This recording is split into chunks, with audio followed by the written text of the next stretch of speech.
if you think that this is inferior. This game is 10 times better. Let me try and blow. Yes, I got him. Fuck you. Fuck you, Vitamin Tim. Fuck you. Hey, how's it going, guys? Rony Boney here to be sure, and I hope you enjoyed that previous clip there, right before this video started. It is, the guy teabagged me at the start of the game, so I was intending to do a live com. I don't think that thing is ever going to see the light of day, but I like that clip, so that's why it stayed in there. Now, let me get into the meat and potatoes of this commentary, because it is something that I think needs to be addressed. Now, to begin with, Halo 3 ODST is coming out later this spring, and we're already there, so I don't know where the hell it is. But first and foremost, I want to say this is a wrong decision from 343 Industries, and it's just another wrong decision that 343 are gonna fucking make. 343 have made too many wrong decisions for me to even be surprised when they make a right decision. So the wrong decision that they've made is by making Halo 3 ODST, remastering it. Why would they not remaster Halo Reach? And I want to go into some of the details and why I think Halo Reach is a much more viable campaign. If they're just going to remaster the campaign, Halo Reach is a much more viable campaign than Halo 3 ODST, and I'll show you, and I'll just tell you why right now. It's a prequel. It's a prequel, okay? ODST is an in-between game, so it doesn't really matter where it falls, does it? Because most of the story of ODST doesn't matter for the grand scheme of the game. Yes, you are in Old Mombasa. Great. Yes, you are playing as ODSTs, and it does have different dynamics, and it does have a different campaign. There are several different characters you can play as. There was the introduction of Firefight, which is not being included, by the way, in this HD remaster, which is bullshit.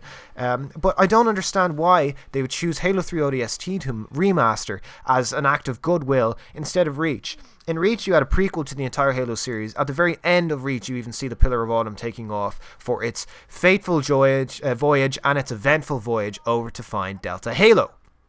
First Halo ring. They find the first Halo ring. Or Alpha Halo, sorry. Alpha Halo. They find the first Halo ring. Why is that not viable enough to remaster? As a prequel, it serves to stand better in regards to the canon and in regards to the totality of the entire story. It's a bit more cohesive, doesn't it? It adds much more cohesion to the entire Master Chief Collection, saying, okay, we have a prequel, and then we have Halo 1, 2, 3, and 4.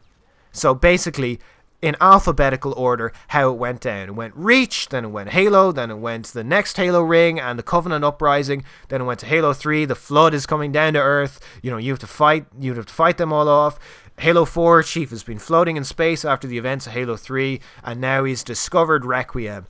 Okay, so you have that bridge there. I don't know why, and it all leads to the same thing, to Halo 5. It all leads to the one game, Halo 5 now. I don't know why they would have added Halo 3 ODST instead of Reach first.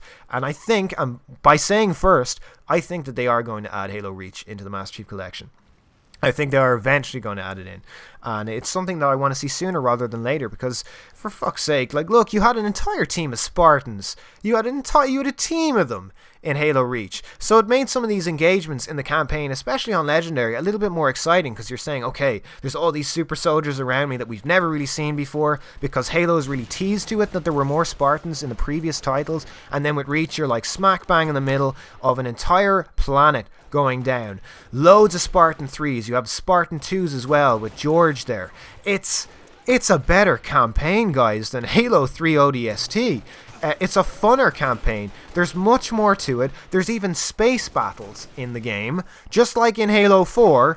Let me remind you. So the two games are very, very close together, and also some of the maps for multiplayer on the same engine as Halo 2 Anniversary and Halo Combat Evolved Anniversary.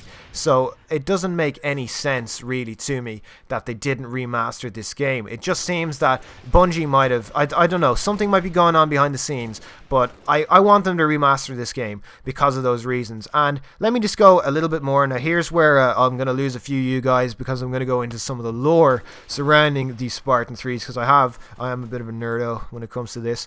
I have read the books and I've enjoyed the books, so I'm not going to feel bad about that.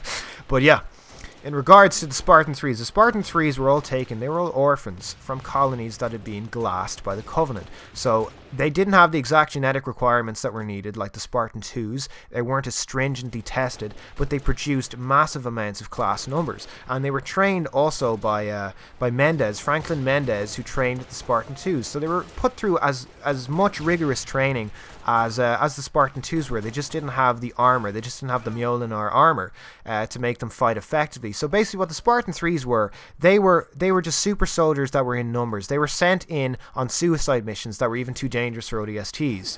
Even more, listen to that, even more dangerous missions than ODSTs were sent to. So obviously the campaign is going to be a lot more fun, but whatever, I digress. Let me get back to the story. They were basically used to trade lives for time. They shut down Covenant shipyards. They shut down Covenant shipyards. They were on Onyx when Onyx had turned itself into a shield world. The Spartan 3s saw a lot of action and are constantly in the Halo universe. From what we know, they are constantly seeing more action after they've been folded into the Spartan 4 program. So there's a lot more for them to go on by releasing a prequel and releasing the prequel basically to all the Halo franchise and letting people know that, look, Spartan 3s are still there.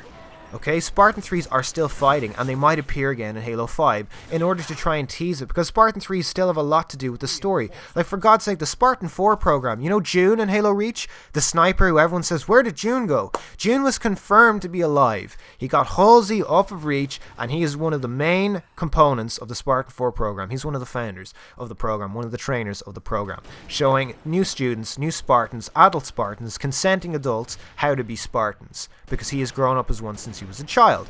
So there's a lot to do with the Spartan 3s that are fixed in the Halo universe. And if 343, like they've said, are so concerned with the canon, then why would they not stick to a prequel? I just don't understand what's their reasoning. They give the campaign that is, the least exciting to everybody. In my opinion, Halo Reach had one of the best campaigns I have played ever in a game. Let alone the Halo universe, I think it's my favorite one. And I didn't exactly find the multiplayer was my favorite one, but for the campaign, I think that the dynamics in Halo Reach worked absolutely perfectly. And a lot of people would complain if Halo Reach was brought into the multiplayer fold, so that's one of the reasons I don't think it'll make it into multiplayer. But hell, some of the maps should make it into the multiplayer.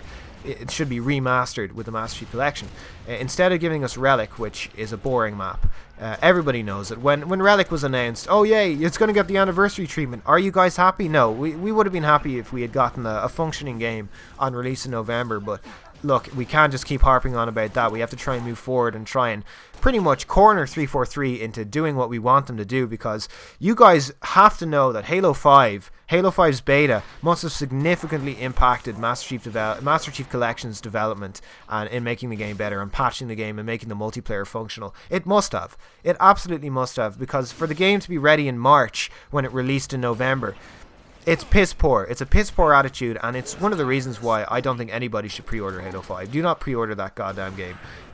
Wait about a week or two after it comes out.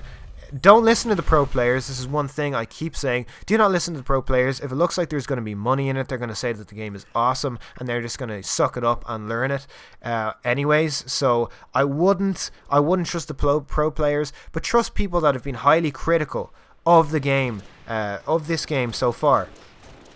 So I think it's just something we need to be aware of, that Halo Reach is a better title. It should have been remastered before Halo ODST.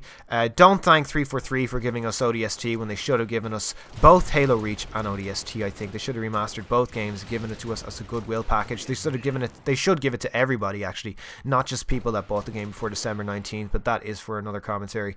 Alright guys, so hopefully you enjoyed this commentary. If you did, leave a comment down below why you think Reach should make it into the Master Chief Collection's fold before ODST, and if you think it should make it in at all, and what facets of the game, firefight, campaign, multiplayer, etc., Forge, that you want to see in.